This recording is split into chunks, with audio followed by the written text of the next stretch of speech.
thank you for staying tuned. We're back. We're going to keep things moving forward. That was a terrific episode with Brother Arnold White and Joanne's Caribbean restaurant. But listen, in this segment, special treat. This is a special segment, On the Road with Doc Pritchett. We have Doc Pritchett joining us, along with Ms. Bebe Coker, and of course the lovely Shaana. Gang's all here. Gang's all here. Absolutely. Mr. Pritchett, how you doing today? Oh, I feel great. Great. Absolutely great. Listen, we just wanted to sit here and just be in your company, but this is your time, sir. Yes, and I appreciate you giving us the opportunity to come on to the Pritchett Associates. I am so excited. I attended a great program last night over at 40th and Market, and at the church there. It was just a wonderful program, and Ms. Bebe Coker invited my wife and I, and I tell you, it just brought tears to my eyes the way the performance of those individuals, the singing, and the acts that they performed. It was just outstanding. So I had a great evening Saturday night, and then to come here and be on the show with her today, this evening is even better. But more importantly, I'm again pushing parent involvement. Really am concerned about getting parents involved with coming into the schools, attending some of the events that our youngsters are involved in. For example, I went to the basketball games Friday night, Newark and Howard, at Newark High School. And one of my former students at Bancroft, Shaana McCants, is the head basketball coach. And the crowd, it was just tremendous.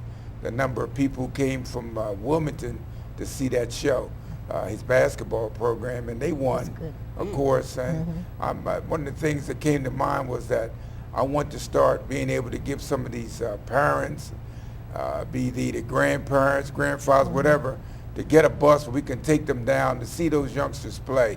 And even the cheerleaders that they are raising at home, those youngsters need an opportunity for the adults to come out and see them. So I'm going to try to make an effort to provide a bus to get youngsters to have their parents to come to the games.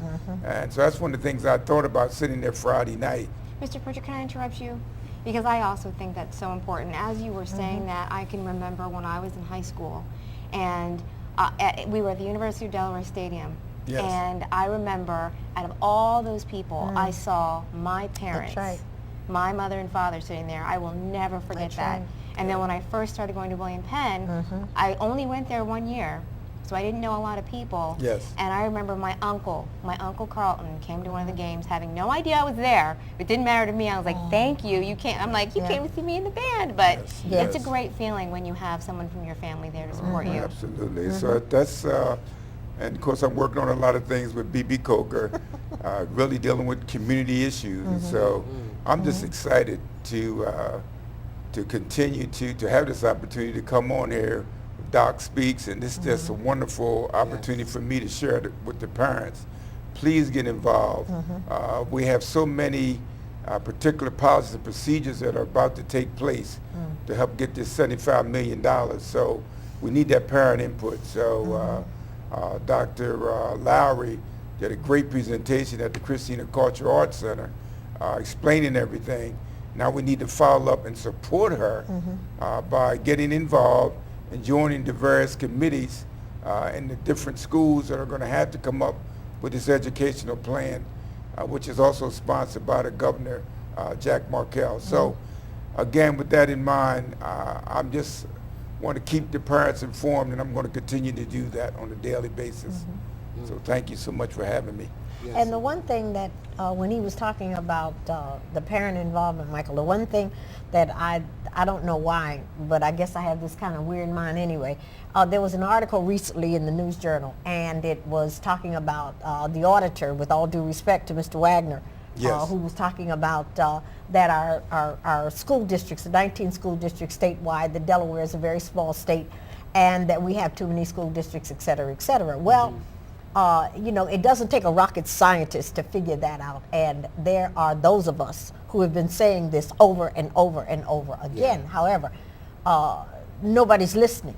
Right. And the interesting thing about the article and the way that it was portrayed in the News Journal, everything was talked about in terms of teacher salary, in terms of the administration, whatever the doc from Colonial School District said.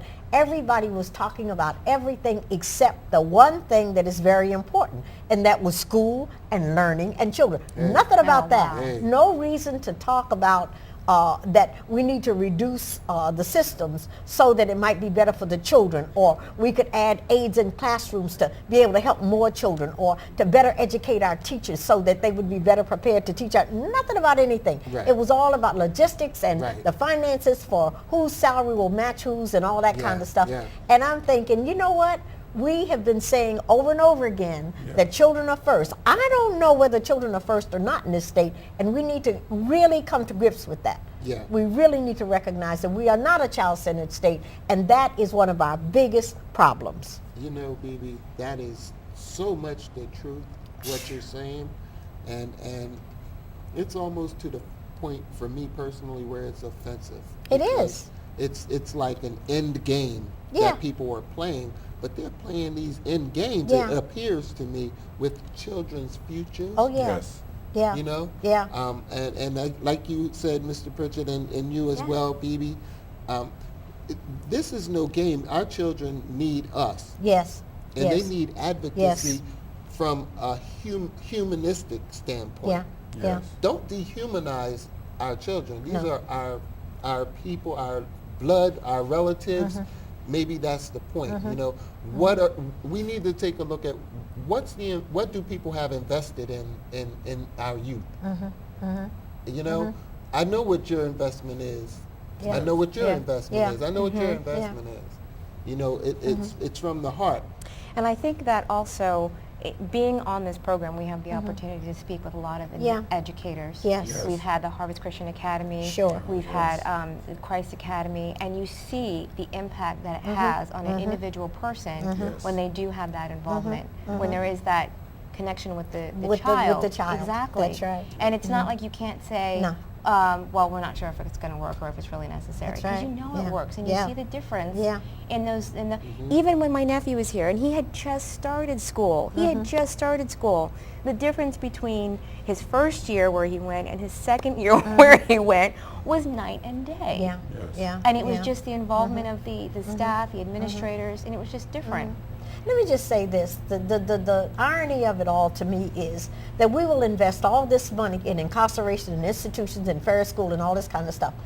It costs 5 times as much to keep a prisoner and to keep a child in a youth detention center like a fair school than it does to educate a child properly.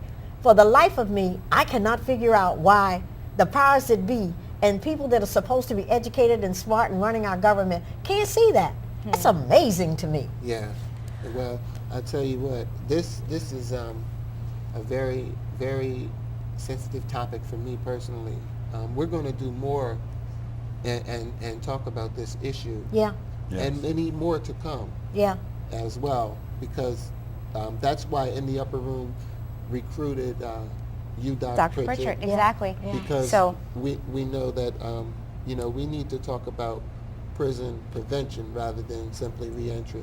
Yeah. So Yes. in 2010, we look forward to having you on Yes, and yes. sharing that news with us. We have to wrap up. Yes. So for everyone, we want to say Merry Christmas because we Merry won't see you Christmas. again until 2010. Yeah. Go ahead. At the count of 3, let's wish them all a Merry Ready? Okay. 1, 2, 3. Merry Merry Christmas! Christmas!